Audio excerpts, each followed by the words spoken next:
So in the last week or so, the Australian federal government and the Victorian state government have announced their commitment to gender diversity in STEM. Let the virtue signalling commence.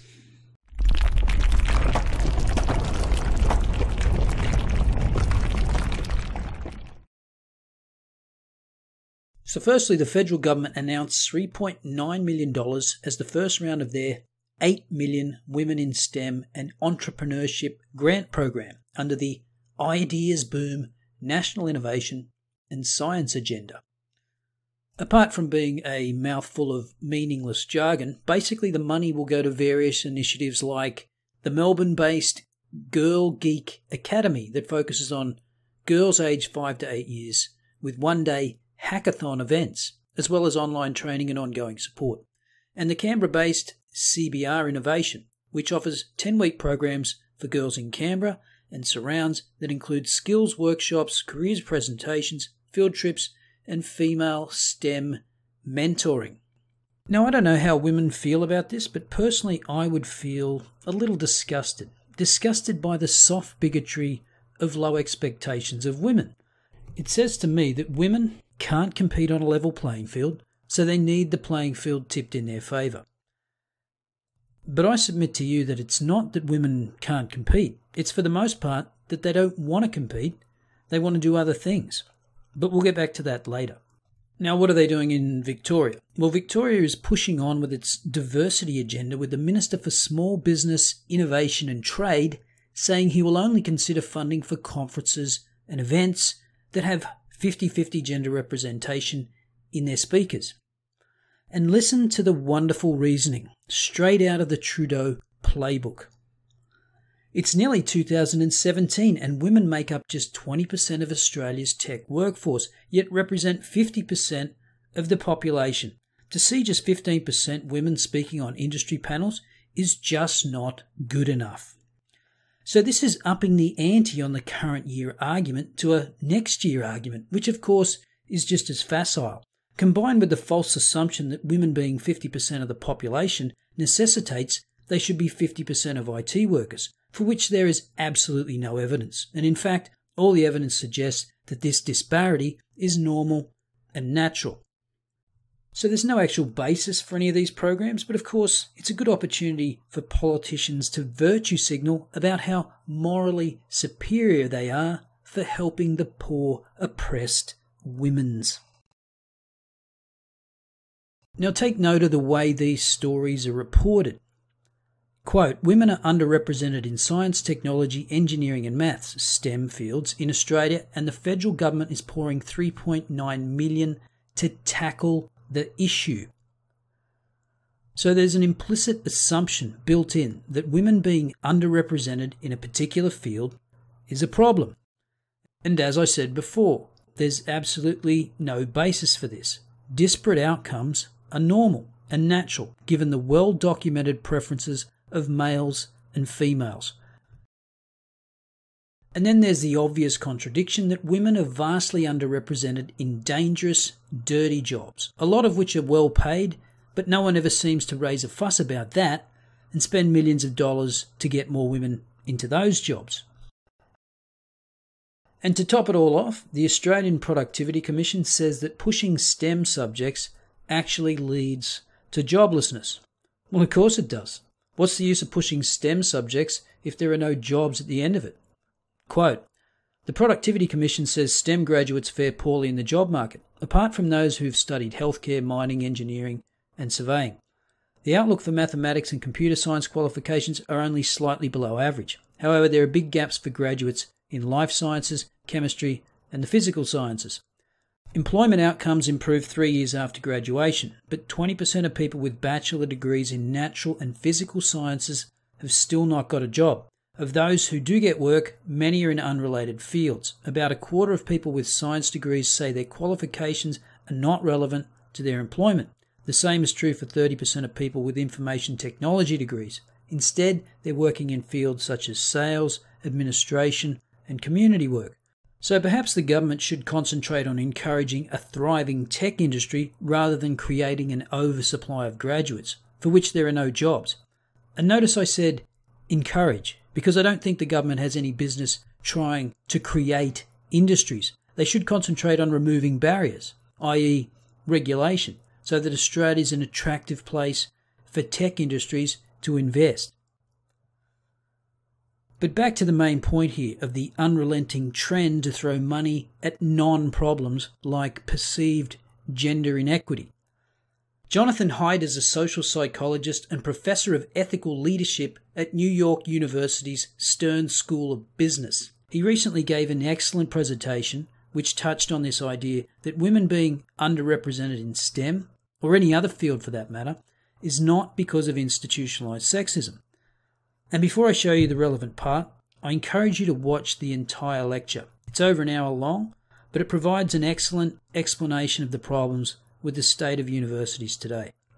And now here's the most important statistical tool that you need to understand, and that is universally understood except when social justice comes into play. So here's a graph. This is very recent data on the gender breakdown of jobs in Silicon Valley. So here's some of the top Silicon Valley companies. And as you see in green, in the non-tech jobs, women are about 50% of the workforce in Silicon Valley. But in the tech jobs, it's below 20%, averaging around 15, 17%. So look at that graph and tell me, do you see evidence in that graph of institutional or systemic sexism?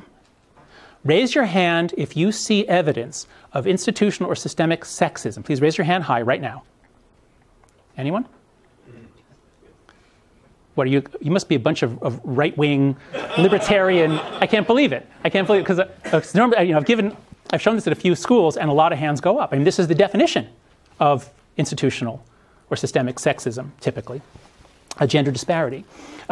Okay, so my next demonstration is going to flub because, all right, here it is. So this is the gender gap in PhDs last year. So if you look at everybody in America who earned a PhD, the distribution is this. In engineering, it was about 75% men, and then down to business, about whatever that is, 55% men. So, all right, raise your hand if you see institutional sexism or systemic sexism here. Okay, no hands. Well, okay, couple hands. Okay, actually, people sort of signaling to me because you. All right. So at other schools I've been at, a lot of hands go up for this. And let's look at the other fields. So these are the other major fields. And in the other fields, women dominate, as they have since the 90s. Women, of course, earn women earn the majority of undergraduate degrees, master's degrees, and PhDs in this country. Women are doing very well in school. Men's performance is going down and down, especially the bottom half of the income distribution. So women dominate the academy at the level of degrees, and they are getting PhDs in different fields than men. Now, maybe this is systemic sexism, or maybe it reflects something that we know with, I think, a fair degree of confidence now, which is that prenatal testosterone, when it goes into the uterus or is generated, I'm sorry, we all start off as girls in utero, and then if there's a Y chromosome that triggers a cascade of events that lead to a little pulse of testosterone, which changes the genitalia to the male pattern and changes the brain to the male pattern.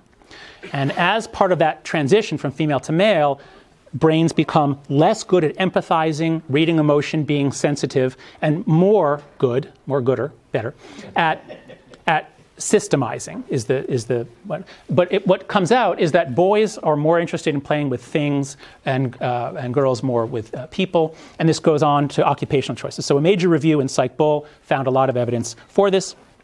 And you can see it in high school students' preferences for careers. So this is data from the U.S. News Raytheon STEM Index. And what this shows, so when high school students are asked, what do you want to go into as an adult? What field do you want to go into? So this is a line for women who say science. And you can see that number's actually been going up from 2000 to 2014. And actually, this is the line for men here. So the line for men and women are basically indistinguishable if you just say science. So that's great. Women's interest in science has been rising. But that's these lines here. But if we look at specifically tech, do you want to go into technology? The line for boys in high school is much higher, many times higher than the line for girls. And actually, and the gap is increasing. We are increasing our efforts to encourage women. That's great, but it's not having any effect. And if you look at engineering, it's even more stark. So if you look at technology and engineering, high school boys really, really want to do it, and very few high school girls say that they want to do that. Now, maybe you can argue that that is a kind of sexism. Maybe you can push it back further. But at a certain point, I think you have to look at this graph and say, women are getting most of the PhDs, women are going into the sciences, but they're electing different sciences. And at what point do you say, until women are 50% of everything, it's sexism? Is that really a logical conclusion? Now, I suspect a lot of you that pay attention to these kind of issues know these arguments already. But it's worth not only reminding yourself of these arguments, but also what happens when you dare utter them publicly in one of those esteemed academies. So a long-standing problem is that women are underrepresented on the faculty of STEM departments, science, technology, engineering. So what should we do? Well, at Harvard, back in 2004, I think it was, they had a conference on this. It was a closed-door conference, no public, no press, to really air ideas. They invited the president of the university, who's an economist, Lawrence Summers, and they asked him to give his thoughts. He's the president of a major university. Does he have any thoughts on why we can't get the numbers up in our STEM departments, the numbers of women? And so he gives a talk, and you can find it online. And, well, okay. Many people think that he said that women aren't as smart as men, and that's not at all what he said. In fact, I urge you to Google Lawrence Summers' Women in STEM. And if you read it, it's not that long. It is a model of careful social science thinking. Social sciences teach you to think about multiple forms of causality. It's hard to know what's what.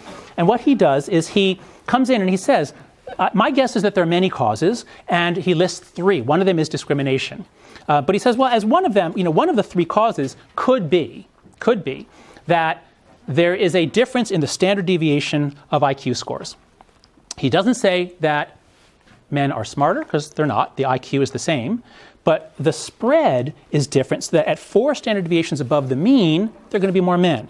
So this is statistically what he's talking about. The IQ scores for women in the United States, the same mean, but the standard deviation is larger for males. And so if we look 4 standard deviations above or below, there are more men. There are more men at the very top and the very bottom. There's a lot of research showing that this is the case on measures of quantitative skills. There are some studies that suggest that maybe it's lower in other countries, maybe it's changing over time. So this could be something that will change eventually. But the point is that for recent history, for many decades, this has been true. This is the population of people we're sampling from who are applying for jobs as professors of chemistry at Harvard. It's going to come from the top. So that could be one of the 3 reasons. That's what he said. One of the 3. Yes, discrimination, but also maybe that's what economists do. They draw graphs. They figure out things from that's what they do. What happens? Do people argue back with him? That I don't know. Maybe somebody argued then. But the point is there was such outrage, not just at Harvard, but around the country, that ultimately he was forced to resign. Now, he is a pugnacious guy who made a lot of enemies. It's not just this. But the fact that he was ultimately pushed out because of this is such a black mark, I think, not just on Harvard, but on all social scientists who did not stand up for him. Because this is just such simple, obvious, straightforward, and quality social science thinking to raise that as a possibility. Because he committed blasphemy, and in fact, he violated 3 of those 4 rules. He said, he wasn't denying, but he was just saying, maybe the reason isn't just sexism, maybe there's other reasons. And he's blaming the victim. He's saying it has something to do with women. You can't do that. And he said, and of course he's saying, well, maybe it's not an average difference, but maybe the top end. So again, blasphemy. He committed 3 forms of blasphemy with that simple argument, and that's why he got fired. So as I said, I encourage you to watch the whole lecture given by Johnathan Haidt. It's a wealth of information presented in an easily digestible format, and I might make another video on it in the near future. But for now, don't forget to smash that like button, leave a comment if you're so inclined, subscribe, or support me on Patreon. See you next time.